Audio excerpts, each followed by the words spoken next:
Hello, 10th class. I hope all of you had complete your previous work with question answer. Now we start the history chapter number 2, federalism. So first of all, definition. It is a system of government. Federalism क्या है? एक system का नाम होता है in which power is divided between a central authority and various constituent unit of the country. इसमें क्या होती है कि जो फेडरलिज्म है वो एक नाम है किसका? एक सिस्टम का, उसको फेडरलिज्म कहा जाता है, जिसमें क्या होता है कि जो पावर होती है वो डिवाइड यानी कि पावर को बांट दिया जाता है किसके बीच में? सेंट्रल अथॉरिटी, जो केंद्र, जो एक केंद्र सेंटर होता है, ओके, उसके और वेरियस जो हमारी विधानसभाएं हैं, कॉन्स्टिट्यूशंस हैं, जो यूनिट ऑफ द कंट्री है, कंट्री को क्या होता है संविधान वाइज बांट दिया जाता है, कॉन्स्टिट्यूशन असेंबली बना दी जाती है, उसके अकॉर्डिंग जो है उनके बीच में और सेंट्रल अथॉरिटी के बीच में पावर को क्या किया जाता है? डिवाइड किया जाता है। तो ऐसे सिस्टम को क्या कहा जाता है? फेडरलिज्म। गवर्नमेंट की 2 लेवल्स ऑफ द गवर्नमेंट अगर हम करते हैं, क्योंकि अभी हमने बात की central authority and different constitutions के अकॉर्डिंग, तो अब करेंगे 2 level of government for the entire country. जो भी कंट्री है उसकी जो सरकार है, government at the level of provinces and state. तो ये प्रोविंसेस के अकॉर्डिंग या स्टेट के अकॉर्डिंग जो है अपनी सरकार को बांट सकती है। बोथ इंजॉय पावर, और दोनों जो है इंडिपेंडेंट रूप से जो है अपनी पावर को इंजॉय करते हैं। State government has power of its own. State government की, राज्य सरकार की अपनी पावर होती है, not answerable to the centre, और इसमें सेंटर को वो आंसरेबल नहीं होता है, यानी कि उसको किसी प्रकार का कोई भी उत्तर सरकार और केंद्र सरकार को नहीं देना है। उनकी स्टेट, राज्य सरकार की अपनी। इस प्रकार की जो 2 लेवल ऑफ गवर्नमेंट है, ये कहाँ है? यूएसए। ये इसका एक एग्जाम्पल है। Unitary government. यूनिटरी गवर्नमेंट क्या होती है?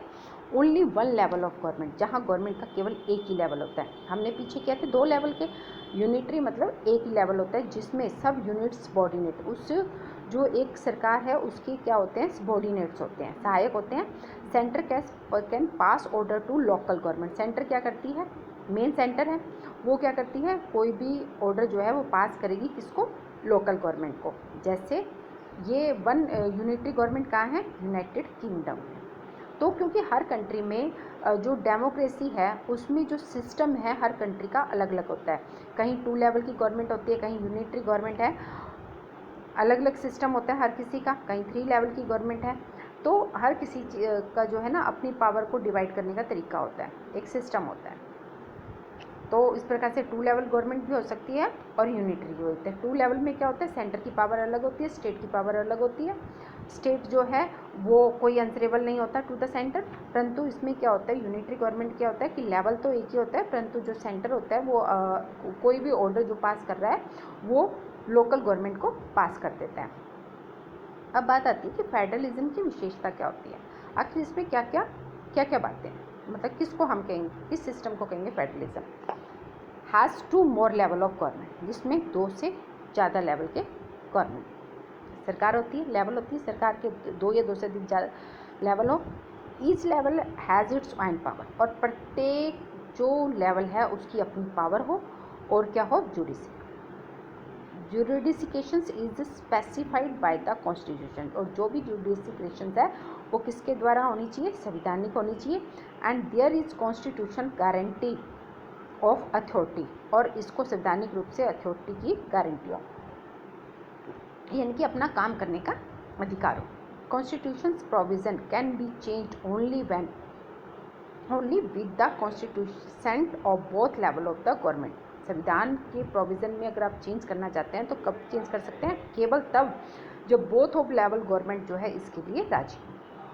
Court interprets the constitutions and power of different level of government. जो कोर्ट होता है, जुडिशरी की बात की, न्यायपालिका, वो कॉन्स्टिट्यूशन में भी इंटरप्रेट कर सकती है और डिफरेंट लेवल ऑफ गवर्नमेंट में भी इंटरफेयर कर सकती है।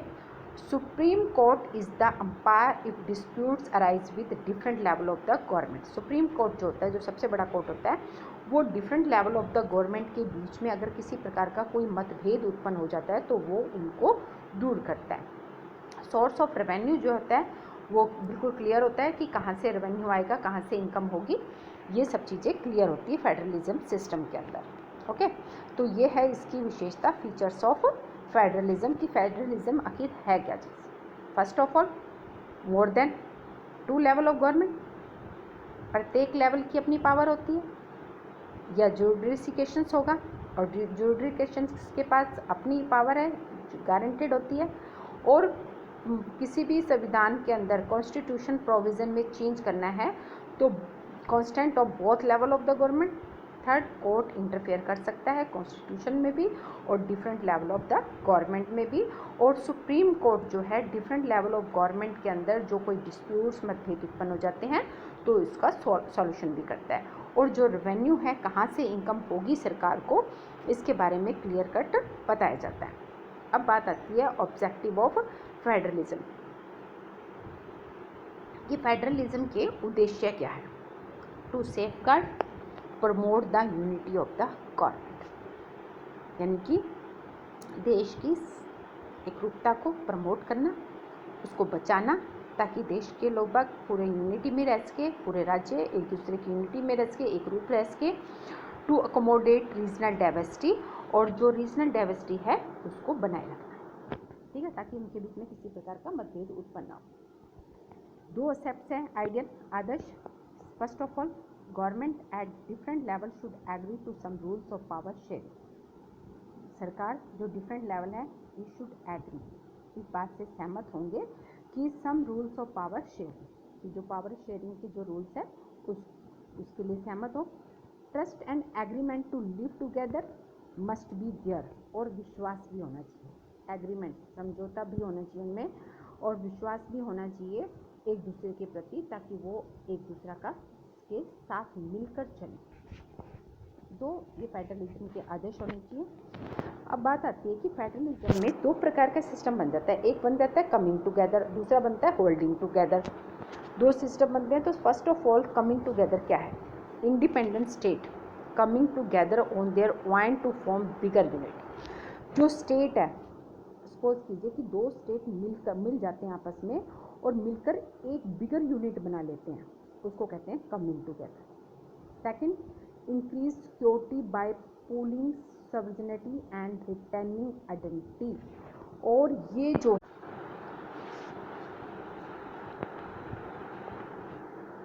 सेकंड पॉइंट है, increase security bye pooling sovereignty and retaining identity. ये क्या करते हैं कि लोगों को समान इक्वल अधिकार देते हैं और उनकी अपनी आइडेंटिटी रखते हैं। All constitution state have equal power. सभी कॉन्स्टिट्यूशन को समान अधिक पावर शक्ति होती है, जैसे यूएसए, स्विट्जरलैंड एंड ऑस्ट्रेलिया। तो ये है कमिंग टुगेदर के पार्ट, कि एक तो इंडिपेंडेंट स्टेट होती है, ये जब चाहे किसी भी स्टेट जो है, ये स्टेट जो है आपस में मिल सकती है और एक बिगर यूनिट बना सकती है। और ये जो है पहले जो मॉनेटरी वगैरह थे उन सिस्टम को ख़त्म कर देते हैं और सभी को समान अधिकार देते हैं एंड रिटेनिंग आइडेंटिटी, और उनकी अपनी अलग पहचान होती है। और सभी जो कॉन्स्टिट्यूएंट हैं उनको सबको समान पावर मिलती है। जो इसका एग्जांपल है यूएसए, स्विट्जरलैंड, ऑस्ट्रेलिया कंट्री। अब बात करेंगे हम दूसरे सिस्टम की, होल्डिंग टुगेदर। होल्डिंग टुगेदर में क्या होता है कि large country decide to divide power. जो लार्ज बड़ी कंट्री होती है ये क्या करती है, अपनी पावर्स को डिसाइड करती है कि हमें अपनी पावर को किस तरीके से बांटना है बिटवीन कॉन्स्टिट्यूशनल यूनिट और सेंटर में, ठीक है। तो ये लार्ज कंट्री जो है को डिवाइड कर दिया जाता है कॉन्स्टिट्यूशन के हिसाब से, और उसके बाद जो है सेंटर और कॉन्स्टिट्यूशन यूनिट के बीच में जो है पावर को डिवाइड करने के बारे में निर्णय लिया जाता है। Centre is more powerful, vice versa the state. जो सेंटर के पास होती है वो बहुत अधिक पावर होती है, बहुत शक्तिशाली होता है कंपैरिजन टू स्टेट के। Constitution unit of federations have unequal power, और इनके पास जो है पावर जो होती है वो सभी के पास अनइक्वल होती है। Like India, Spain and Belgium, यानी कि सेंटर के पास ज़्यादा पावर होती है और स्टेट के पास कम पावर होती है। तो इसके एग्जाम्पल है इंडिया, स्पेन एंड बेल्जियम। ये कंट्री जो है यहाँ पर जो है कौन सा सिस्टम अपनाया जाता है फेडरेशंस का, होल्डिंग टुगेदर, जबकि यूएसए, स्विट्जरलैंड और ऑस्ट्रेलिया में जो सिस्टम अडोप्ट किया हुआ है वो है कमिंग टुगेदर। तो आज ये टॉपिक हुआ। उसके बाद नेक्स्ट टॉपिक है what has made India A federal country. तो इंडिया को कैसे फेडरल कंट्री जो है बनाया गया, कैसे, क्या मतलब कैसे कह सकते हैं हम। Constitutions have declare India as a union of state, क्योंकि हमारे संविधान में डिक्लेयर किया हुआ है कि भारत क्या है, यूनियन ऑफ स्टेट्स है।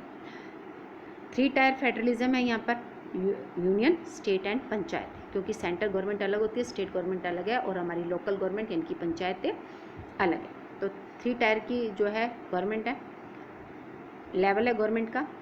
3 fold distribution legislative powers under union list, state list and concurrent list. जो फोल्ड डिस्ट्रीब्यूशन है वो किस हिसाब से है, लेजिस्लेटिव पावर जो भी हमारे एमएलए एमपी वगैरह हैं वो अंडर किसके आते हैं, union state, union list, state list and concurrent list के। All state in the India, Bharat में जितनी भी स्टेट्स हैं सभी, union do not have identical powers, union territory, ठीक है। Change in power sharing has to be passed by 2/3 majority in the parliament. जो change in power होती है, शेयरिंग, जो पावर शेयरिंग का जो परिवर्तन होता है वो कैसे पास होता है, by 2/3 majority in the parliament. Parliament में उसको 2/3 मेजोरिटी जो है बहुमत मिलना चाहिए। In case of any disputes, और किसी प्रकार के किसी मतभेद पर डिवीज़न ऑफ पावर, अगर डिवीज़न ऑफ पावर में किसी प्रकार का कोई डिस्प्यूट्स होता भी है, the apex court will take decision. जो अपेक्स कोर्ट है, अपेक्स कोर्ट कौन है, हमारा सुप्रीम कोर्ट, तो वो ये निर्णय लेता है कि इस पावर को कैसे डिवाइड किया जाएगा। इन सब बातों से पता चलता है कि इंडिया एक फेडरल कंट्री। ओके, तो यह है इंडिया की हमारी फेडरल कंट्री कैसे है, कैसे कह सकते हैं, किन बातों के कारण हम जो है इंडिया को फेडरल कंट्री कहते हैं। तो ये सब रीज़न है जिसकी वजह से हम कहते हैं India is a federal country.